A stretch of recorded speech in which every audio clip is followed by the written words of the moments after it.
My name is Barney Ballou. I've been making boots for 28 years, and it is a life passion. My name is Lisa Sorrell, and I'm a cowboy boot maker.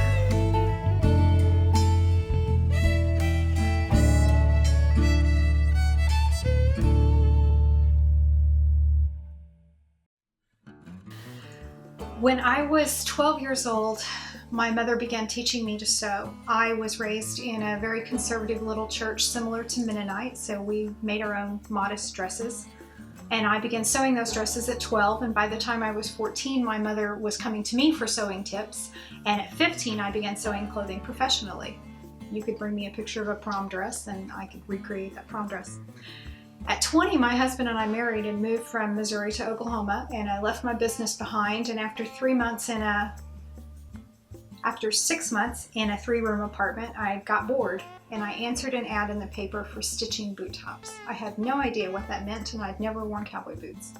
And that's how I found boot making.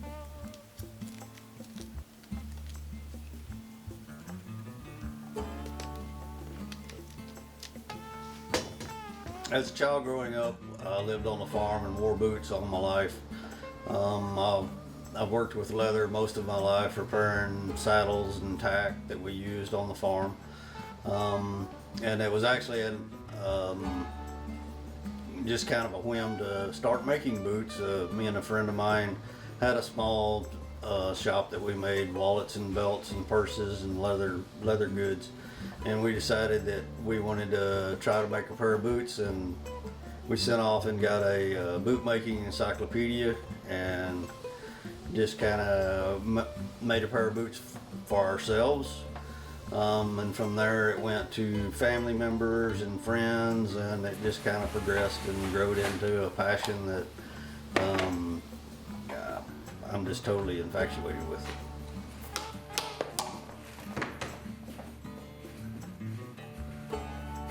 How long does it take to become a professional boot maker? I had an old bootmaker tell me one time that I wouldn't know what I was doing until I'd made at least 500 pairs of boots, and that was roughly 10 years, and he was correct. And it's a constant learning. You never really learn everything. I mean, if you think that you've learned it all, then it's time to retire, because every foot's different, every person is different, everybody has their own way of thinking a boot should fit. So you need to kind of get with your customer, understand what the customer wants to be able to produce a product that the customer's happy with.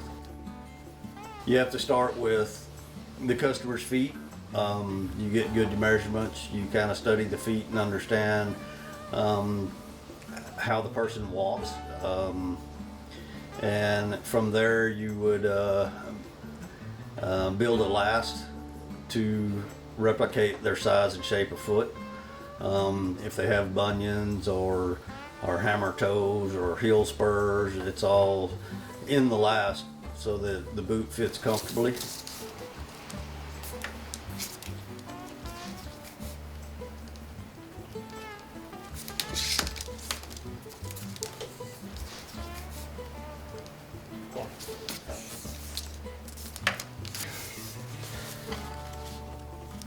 $13.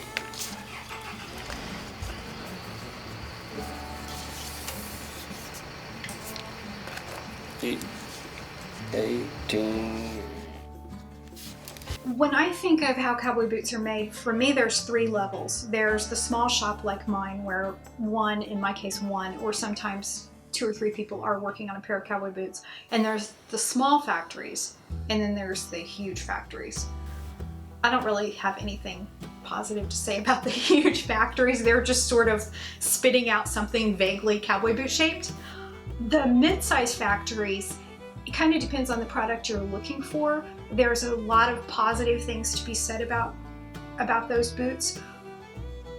I find that, for one thing, if they're not custom, then you might not get exactly what you want. And even in that situation where they offer custom, there's the opportunity for a breakdown in communication, because you talk to the person who took your order, who's not the person that measured your foot, who's not the person that put the boots together. Things can break down in that process.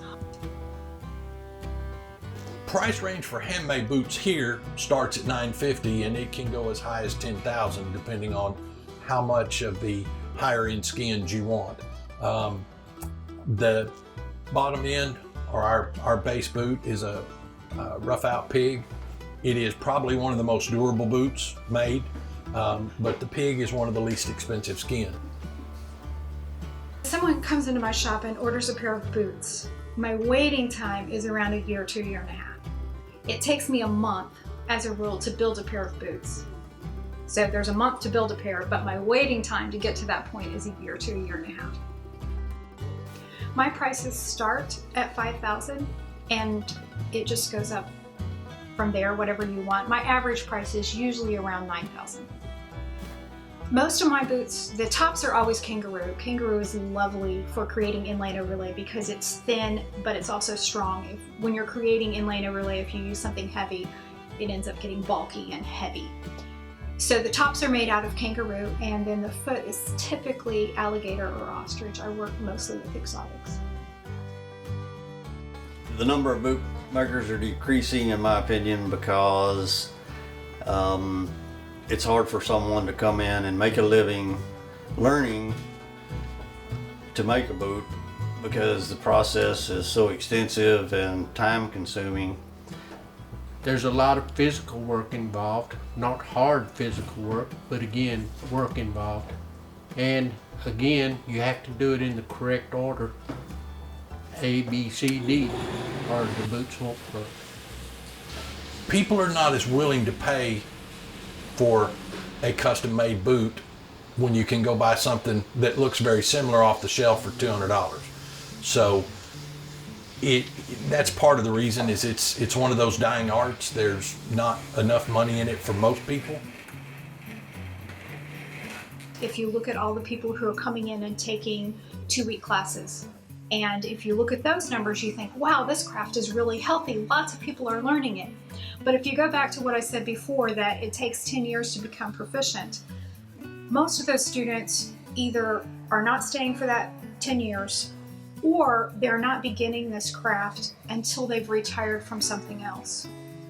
I had been doing this for 10 years before I really felt that I knew what I was doing, and I had been doing it for 20 years before I felt qualified to teach. If you don't start this until you retire from something else at 55 or 60, and don't get me wrong, I welcome you.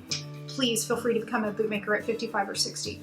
But if you add up the numbers, by the time you're ready to teach, now you're 80.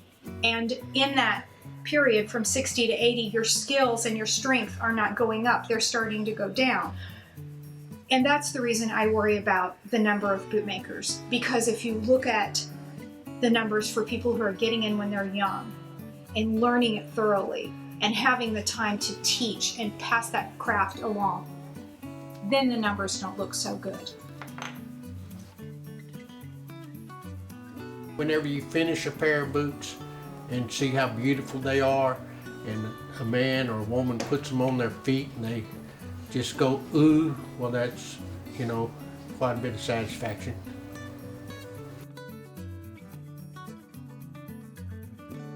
An ideal customer is someone that knows what they want, that can come in and explain to you what you want, and when you build a boot, they know that they're getting a top quality product and it is up to their standards. He can buy a shelf boot that'll last him 6 months, or he can buy a handmade pair that'll last him 6 years. So it's worth the extra cost to those people who make their living in their boots. I would encourage younger people to give this craft a try. I would love to see more younger people in it. It's so satisfying. There's just nothing more fulfilling than making cowboy boots. And we've talked about the challenges of income and learning and the time that it takes, but you won't find anything more fun.